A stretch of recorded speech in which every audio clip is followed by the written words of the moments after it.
So today we're going to talk about something very, very, very important, and that is top reasons why you should not move to Issaquah, Washington.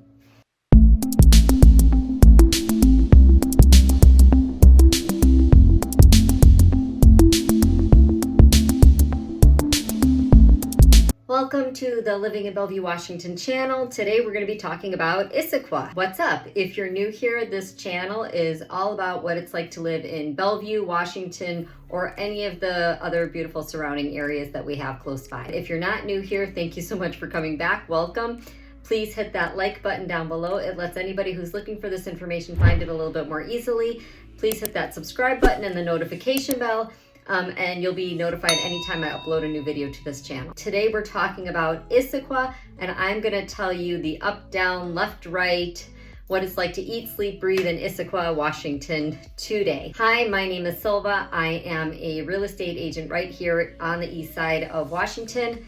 Excuse me, not on the east side of Washington, on the east side of Seattle and the east side, including Bellevue, Issaquah, Redmond, Kirkland, Seattle, like I said, North Bend, keeps on going. So we have you covered when you're moving here.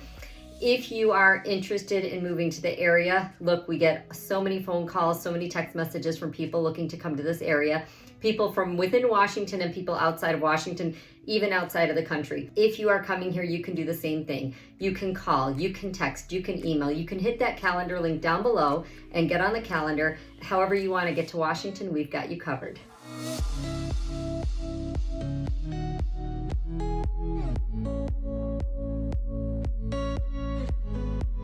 So one of the main reasons to not move to Issaquah, Washington is along with one of the main reasons to move to Issaquah, Washington. So if you live in Issaquah, Washington, the I90 Corridor cuts through the northern part of Issaquah, and it's a great highway to jump on quickly. We are 17 miles approximately outside downtown Seattle, 11 miles from Bellevue.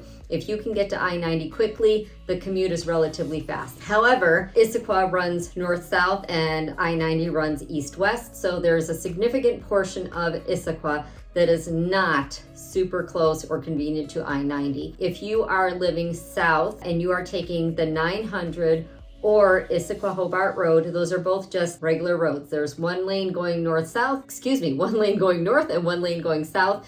If there is a school bus, an accident, a bad weather condition, it can significantly slow down traffic and you can be sitting there for hours. Another problem with that is that because there are not so many options going north-south, you're really stuck to those places. There are no side roads you can take really, and if a tree crosses the road, falls and crosses the road, you can be stuck really for hours and hours and hours. So again, if you're close to the I-90 corridor, it can be super convenient. If you hate sitting in traffic, get close to the east-west corridors. North-south corridors are mostly more time-consuming, more bundled up by cars. But if you are in Issaquah, like I said, if you can be close to I-90, it's good. Otherwise, you're kind of stuck. Another reason why you might not want to move to Issaquah, Washington is in comparison to other closer, large cities, we don't have quite as many employment opportunities to national or international businesses.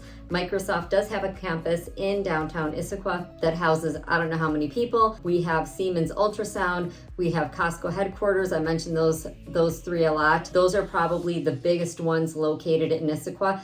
There is a lot more opportunity if you're looking for an international, a multinational, high-tech, especially job in a nearby city. Bellevue's quite a bit larger than Issaquah, Redmond quite a bit larger than Issaquah, and because of those things, they have more opportunity when it comes to those things. One of the things that is a little bit of a pet peeve of mine is if you are going to move to Issaquah, Washington, we have 3 mountains surrounding Issaquah called the Issaquah Alps. We have lots of nature and forest, and because of that, we also have lots of animals.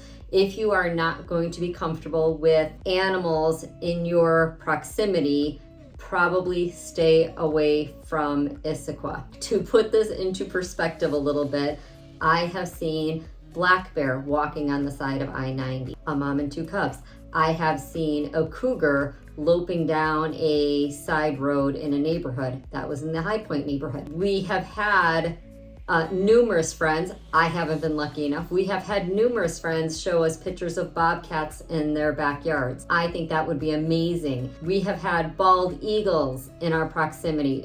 There's so much nature around here. There's not much you can do to avoid it. We try to coexist with it. Depending on where you live, you might need to get a bear-proof garbage can. As I was showing a new construction house and we walked outside after viewing a beautiful house in downtown Issaquah in the $1.67 million range, we walked outside and the gentleman and his wife and his 2 children were with me, and there was it was mangy, it was not a nice looking one, a mangy coyote sitting in the driveway scratching itself.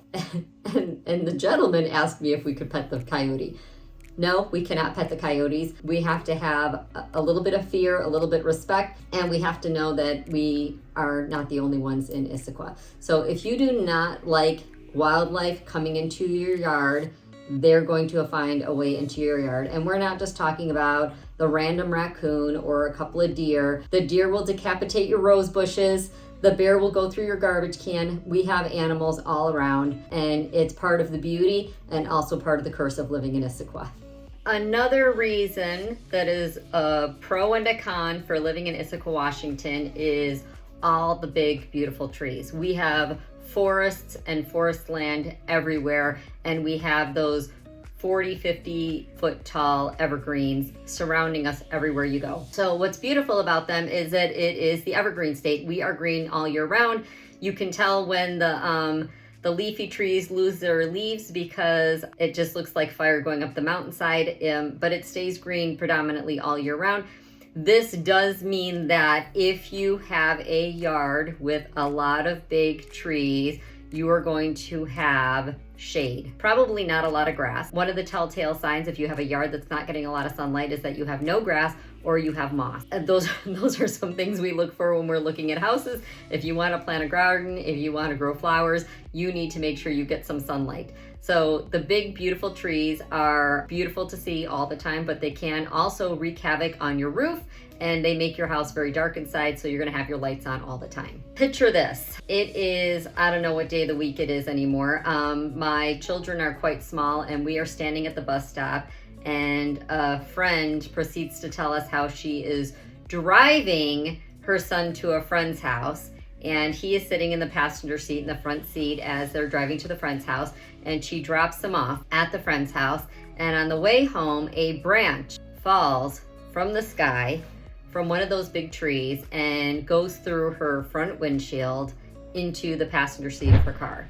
Now, fortunately, nobody was hurt. That's an amazing thing, and this is the only story I've ever heard like this before. My friend proceeded to drive home because she didn't know what else to do with this branch protruding from her car through the front windshield until she got home. Fortunately, nothing happened, but we have branches falling. Don't go in the woods when there's wind. Just know that if you have trees in your yard, not only are you going to have shade and maybe no grass, but if anything falls on your garden furniture, that might be the end of that too. All right, if you're moving to Issaquah, Washington, this is probably what you want to know more than anything else that I'm going to talk about, but I hate to even bring it up.